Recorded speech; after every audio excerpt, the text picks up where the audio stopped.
혹시 작년에 커피 마시면서 왜 이렇게 비싸지? 하고 놀라셨던 적 없으신가요? 그 엄청난 가격 폭등 뒤에는 사실 아주 복잡한 이야기들이 숨어 있었습니다.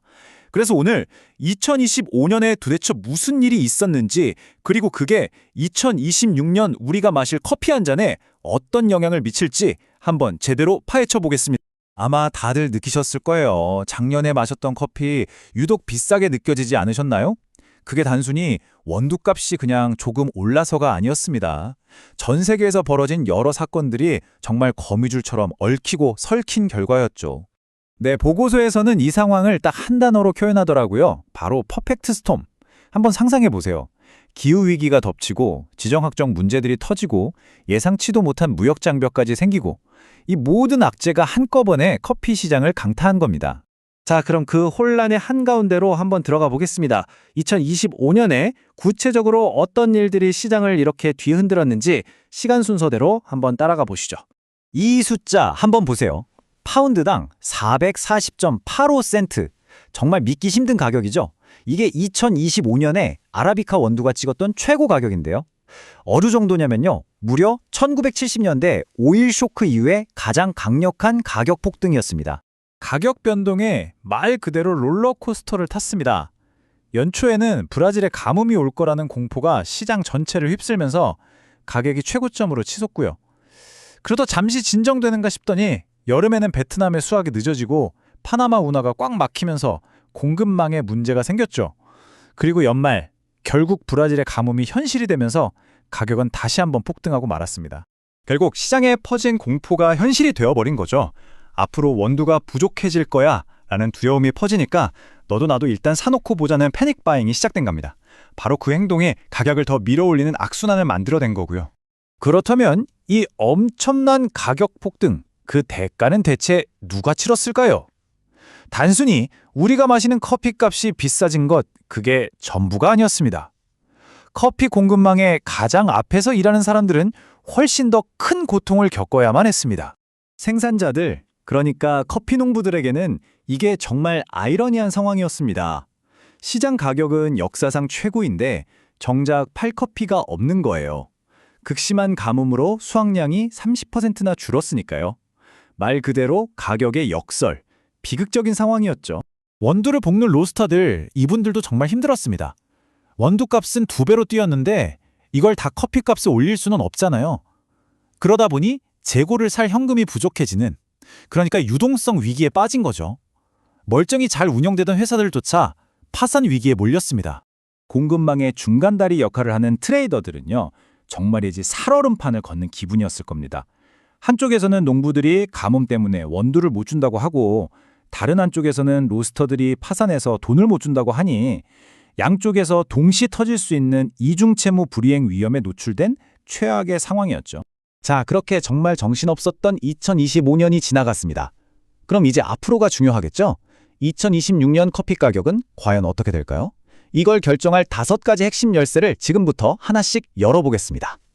보고서에서는 2026년 시장을 내다보려면 딱 이 5가지를 봐야 한다고 짚어주는데요. 브라질의 날씨부터 시작해서 각국의 정책까지 이 요인들이 서로 어떻게 작용하느냐에 따라 커피의 미래가 완전히 달라질 겁니다. 하나씩 자세히 보죠. 다른 건 다 잊어버리셔도 이것 하나만은 꼭 기억하셔야 합니다. 2020년 커피 가격은요, 전적으로 세계 최대 생산국인 브라질의 농사가 잘 되느냐 마느냐에 달려 있습니다. 과연 브라질이 작년에 끔찍했던 가뭄 피해를 딛고 회복할 수 있을까? 이게 가장 큰 질문인 거죠. 보고서는 3가지 시나리오를 보여줍니다. 가장 확률이 높은 50%의 기본 시나리오는 수확량이 어느 정도 회복되면서 가격이 안정되는 그림이에요. 하지만 진짜 주목해야 할 건 바로 이 비관적 시나리오입니다. 확률이 30%나 되는데 만약 또 흉작이 된다면 가격이 다시 폭등할 수 있다는 강력한 경고거든요. 두 번째 열쇠는 재고, 그러니까 창고에 쌓여있는 커피의 양입니다. 이 그래프를 보시면 전 세계 커피 창고가 얼마나 텅 비었는지 한눈에 보이죠? 역사적으로 보면요, 이 재고가 50만 백 아래로 떨어지면 그냥 공급이 부족할 거라는 걱정만으로도 가격에 프리미엄이 붙습니다.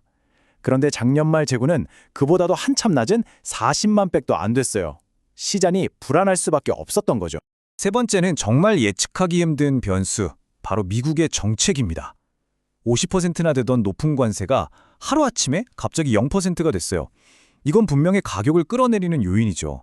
하지만 문제는 이게 언제든 다시 뒤집힐 수 있다는 정치적인 불확실성이 여전히 시장의 안개처럼 남아있다는 겁니다. 네 번째는 EU의 새로운 환경 규제, EUDR이라는 건데요. 좀 복잡하게 들릴 수 있지만 핵심은 이겁니다.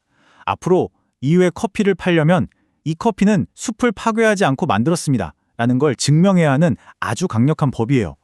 다행히 시행이 1년 미뤄져서 2026년에 당장 공급 대란이 일어나진 않겠지만 장기적으로는 생산 비용을 높일 확실한 요인입니다. 마지막 다섯 번째 열쇠는 환율입니다. 이건 아주 간단해요. 브라질 돈 헤알화의 가치가 떨어지면 우리처럼 달러로 커피를 사는 입장에서는 커피가 더 싸게 느껴지는 거죠.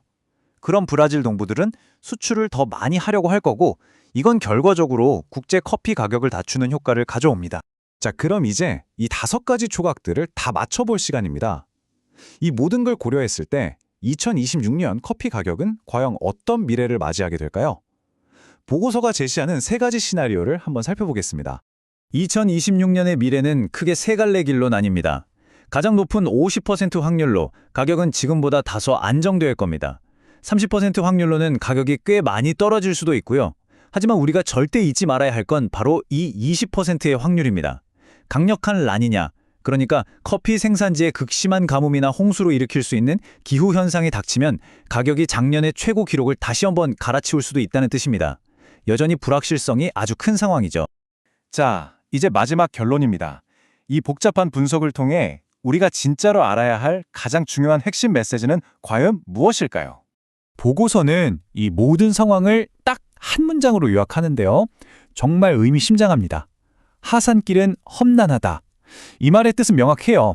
설령 가격이 좀 내려간다고 해도 우리가 알던 과거의 그 안정적이고 편안했던 시장으로는 결코 돌아갈 수 없다는 강력한 메시지입니다. 이게 바로 새로운 현실, 이른바 뉴 노멀입니다. 결론부터 말씀드리면 이제 값싼 커피의 시대는 끝났다는 겁니다. 왜냐고요? 인건비나 비료값 같은 기본적인 생산 비용 자체가 구조적으로 올랐고요. 거기에 더해서 이제 시장은 언제 닥칠지 모르는 기후변화의 위험 비용, 이걸 기후 리스크 프리미엄이라고 하는데 이것까지 가격에 반영하기 시작했기 때문입니다. 오늘 이야기를 통해 우리는 이제 값싼 커피의 시대가 저물었다는 걸 알게 됐습니다. 그렇다면 이제 이 질문은 여러분께 드려야 할 것 같네요. 이런 새로운 현실 속에서 여러분에게 진정으로 지속 가능한 커피 한 잔이란 과연 어떤 모습인가요? 우리가 매일 마시는 이 커피 한 잔에 대해 다시 한번 깊이 생각해 볼 시간입니다.